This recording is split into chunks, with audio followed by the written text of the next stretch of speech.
संचालन कर रहे हैं मूल बाबू। थोड़ा सा कस के। और आज सबसे ज़्यादा मुझे खुशी इस बात की है कि जिन्होंने कभी विद्यालय में हिंदी की एक कविता ये मैथिली शरण गुप्त सेकंड में मुझसे एक स्तर बधाई थी।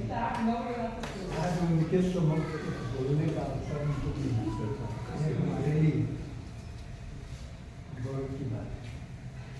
और आज का दिन भी गौरव से परिपूर्ण है। आना जाना तो ये सृष्टि का नियम है। ये मेरा सौभाग्य था कि राष्ट्र कवि रामधारी सिंह दिनकर जी को हम हर साल 23 सितंबर को नमन करते आए हैं, याद करते आए हैं। लेकिन इस बार एक तरफ उनकी जयंती मना रहे हैं तो दूसरी तरफ उनके पुत्र के निधन से शोकाकुल हुए। अभी बात चली, निश्चित रूप से यह कहने में कोई हर्ज नहीं है कि साहित्य की जो स्थिति है और जिस मुकाम पर हम जा रहे हैं, विमल बाबू ने बताया कि राष्ट्र कवि कोई हुए नहीं तुम्हारे।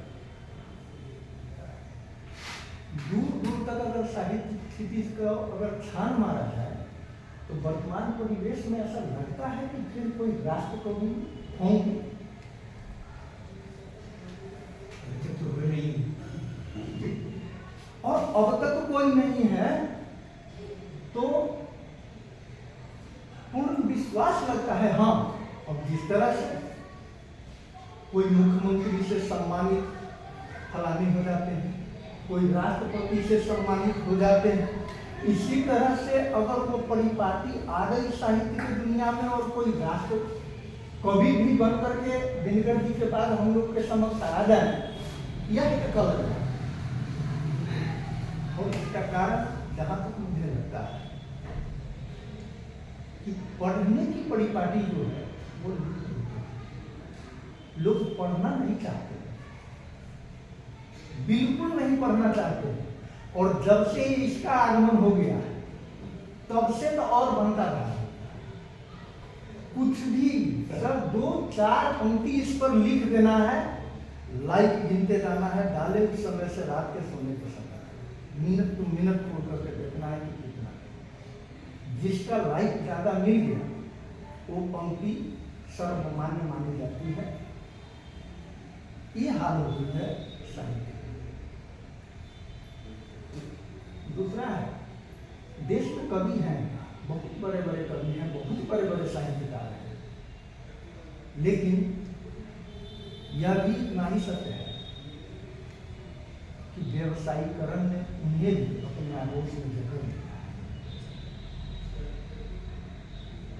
एक बार की बात है, सीतामढ़ी गौशाला में गोपाष्टमी पर कवि सम्मेलन में कवि लोग आए, तो मैंने पूछा उनसे एक बात बताइए, पाकिस्तान में आप लोग का क्या मिला? तो लगे मुझे कहते की बात हम समझेंगे। मेरा कहने का तात्पर्य यह है कि अधिकांश कवि सम्मेलन में वो जो कवि होते हैं वो टूट पड़ते हैं पाकिस्तान में। तो संपूर्ण विश्व में हिंदुस्तान के लिए पाकिस्तान के अलावा कोई दुश्मन नहीं है, अगर आप उस नजरिए से ही देखते हैं। कभी जाकर तिरंगा फहराने की बात होती है, तो कभी घर में घुसने की बात होती है, तो सिर्फ उसी के साथ और भी है। तो उनका जवाब था कि क्योंकि लोग वो सुनना चाहता है, मतलब कि कविता के मंच पर जाने के लिए हमको कुछ नहीं करना है। मुझे कई बार कहा गया है कि आप जिस दिन निकलिएगा सीतामढ़ी से बाहर, आपका चकाचक दुनिया है। मतलब 4 कविता की तो जरूरत ही पड़ती है साहब। 4 कविता का मतलब है कि सर एक कार्यक्रम में अगर अभी भी जाते हैं तो 2 कविता पढ़ते हैं, चले आते हैं। छोटे कद के लोग हैं, छोटे शहर के लोग हैं, कम लोग जानने वाले हैं, थोड़ा पैसा कम है। बड़े शहर में जाएंगे थोड़ा सा भाव बढ़ जाएगा। तीसरे कविता की जरूरत नहीं है साहब। यहाँ आज जो कविता यहाँ से शुरू करेंगे, राम बाबू जी के यहाँ जाएंगे तो उलट देंगे। जो यहाँ लास्ट में पढ़ेंगे उनके यहाँ पहले से पढ़ेंगे, और उस बीच में अपने मन से कुछ ज्ञान जो है उसमें धकेलेंगे जबरदस्त। इसका भी दुष्प्रभाव पड़ा है। इन हालात में इस बीच में विमल बाबू जैसे लोग, आप जैसे लोग, हमारी गुरु बैठी हुई हैं, ये भी अनवरत प्रयास कर रहे हैं। राम बाबू नीरव जी हैं, जिनका बहुत ही सराहनीय नहीं कह सकते बल्कि उत्कृष्ट योगदान है आज के डेट में, अगर सीतामढ़ी के साहित्य जगत में अगर देखा जाए। वो हमेशा डालते हैं कुछ। डालने का मतलब ये नहीं है कि वो बहुत बड़े विद्वान हैं, बहुत बड़े लेखक हैं। उसको मैं अपनी नजरिए से अगर देखता हूं तो मुझे लगता है कि ये प्रेरित करते हैं कि आने वाले कल का राम बाबू नीरव सीतामढ़ी में कौन होगा, आने वाले समय में शंखनाद का लेखक कौन होगा। लेकिन हम उस पर वो सुनते हैं, पढ़ लेते हैं, फिर उसको भूल जाते हैं, हम उसको आगे तक लेकर नहीं जाते। और मेरा मानना है कि चंद चुटकुला गाकर कोई कवि नहीं बन सकता है। साहित्य भाव जग जाए जिसमें कवि वही बन सकता है। एमपी के बेटा को एमपी होते लोगों ने देखा है, विधायक के बेटा को विधायक होते लोगों ने देखा है। सरकारी नौकरियां हैं, कोई जरूरी नहीं है कि हर बैंकर का बेटा बैंकर हुआ है, हर टीचर का बेटा टीचर ही हुआ है, ऐसा भी नहीं होता है। बड़े बड़े लेखक हुए हैं, कवि हुए हैं। अगर ऐसी बात अगर होती, पुश्तैनी अगर होती, तो आज हम लोग राष्ट्रकवि रामधारी सिंह की जगह पर काशीनाथ जी को राष्ट्रकवि कर। लेकिन इस परिपाटी से अभी साहित्य बची हुई है। जहां तक दिनकर जी के कालखंड की बात है, जैसा मैंने अभी कहा कि जो साहित्य सचमुच में साहित्यकार है और साहित्यिक दृष्टिकोण लेकर के चल रहा है, तो साहित्य का दृष्टिकोण काफी व्यापक है। वह किसी जाति धर्म मजहब पार्टी के दायरे में बंधा हुआ नहीं। उसको जहां जो लग जाएगी, जेहन में जो बात आ गई कि ये कविता है, तो वहां से उठा लेगा और उसको लिखेगा, पढ़ेगा, गाएगा। वो किसके पक्ष में है, किसके विरोध में वो जा रही है बात, वो फैसला उस लिखने वाले और उस साहित्यकार के ऊपर नहीं है। वो फैसला तो करना है श्रोताओं को करना है, वो जानने वाले लोगों को करना है। इतनी क्षमता आज के डेट में बनाना, सबसे बड़ी दुखद बात एक ये है, मैं बार बार कहता हूं, हर जगह कहता हूं, ये कमी हमने भी है, हम पढ़ना नहीं चाहते। 4 लाइन लिख क्या लिए, ये फेसबुक की दुनिया ने तो इतना साहित्यकार और पत्रकार पैदा कर दिया है रोड पर कि सही से देख कर नहीं चलिएगा, कहां कौन पैर के नीचे दब जाएगा करना मुश्किल है। व्हाट्सएप पर भेज देगा 8 लाइन 10 लाइन लिख करके, उसका ना जरी पता चलता है ना कुंजी पता चलता है। अभी दिनकर जी की बात हो रही, अभी लगभग 2.5-3 महीना पहले की बात है। एक जगह से एक लड़की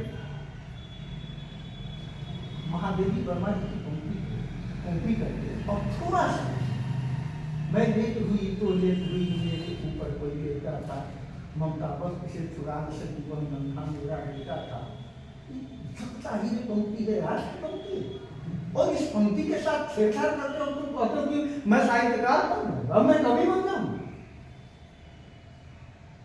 मैं जब कहा कि ये तुम्हारी पंक्ति नहीं है, ऐसा मत करो, अनर्थ मत करो, तो उसका जवाब आया कि नहीं, आप यकीन कीजिए ये मेरी ही है और बड़ी मेहनत से मैंने लिखी है। मैंने कहा मुंह मत खुलवाओ, और मैं तुमको ये सलाह देता हूँ कि मेरे पास तो भेज ही थी, अब इसको कहीं किसी के पास भेजना मत, किए तुम्हारी रचना है, नहीं तो कोई भी खोपड़ा मिल जाएगा तो पता नहीं क्या कर देगा।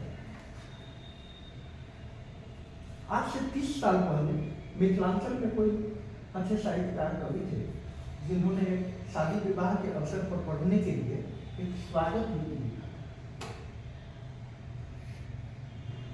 एक स्वागत गीत जो बड़ी प्रचलन रही है। ये मैं इसलिए प्रचलन कर रहा हूं कि मुझे लगता है कि लगभग 25 साल पहले एक शादी में दरवाजा लग रहा था, तो मैं खुद उसको पढ़ा, जो काफी प्रचलित थी, याद नहीं आ रहा। उसमें थोड़ा सा तोड़ मरोड़ करके फिर परोसा जा रहा है कि इसको जरा एक नजर देखिए तो ठीक है। हम कहती इतनी क्षमता तो मुझे नहीं, मैं तो खुद क्या लिखता हूं मुझे पता नहीं।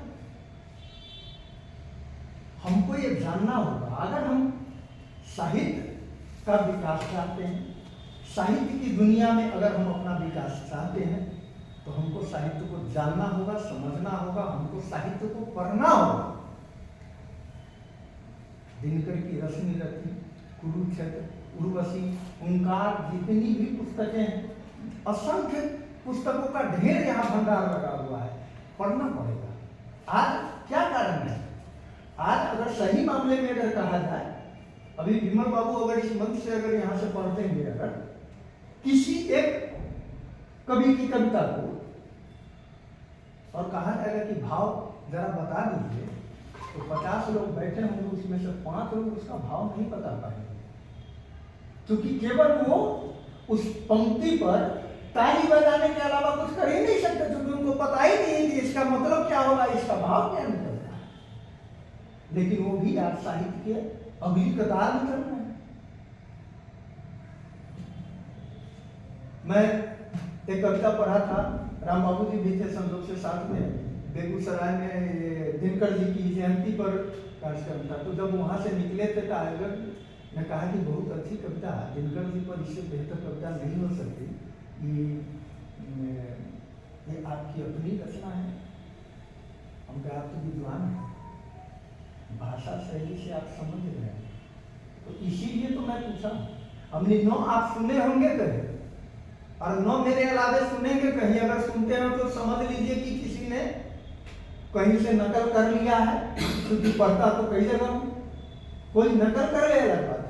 क्योंकि मेरी जो क्षमता है, मैं जितना साहित्य को जानता हूँ, मेरा जो शब्दकोश है, उस सीमित शब्दकोश में अपने भाव को मैं लिखता हूँ। मैं कभी तो अपने आप को मानता ही नहीं हूँ, साहित्यकार मानता ही नहीं, मैं तो भी शुद्ध पत्रकार हूँ। जहां भी जाता हूँ वहां मेरी कुछ दृष्टि ही रहती है। तो आज दिनकर जी के जयंती के अवसर पर हम सबको एक संकल्प लेने की जरूरत है कि साहित्य को किस तरह हम सुदृढ़ करें, किस तरह मजबूत करें, और कितना अधिक से अधिक दिनकर जी के साहित्य प्रसाद को हम जन जन तक बांट सकते हैं, इस दिशा में हमारा प्रयास जारी होना चाहिए। बहुत बहुत धन्यवाद।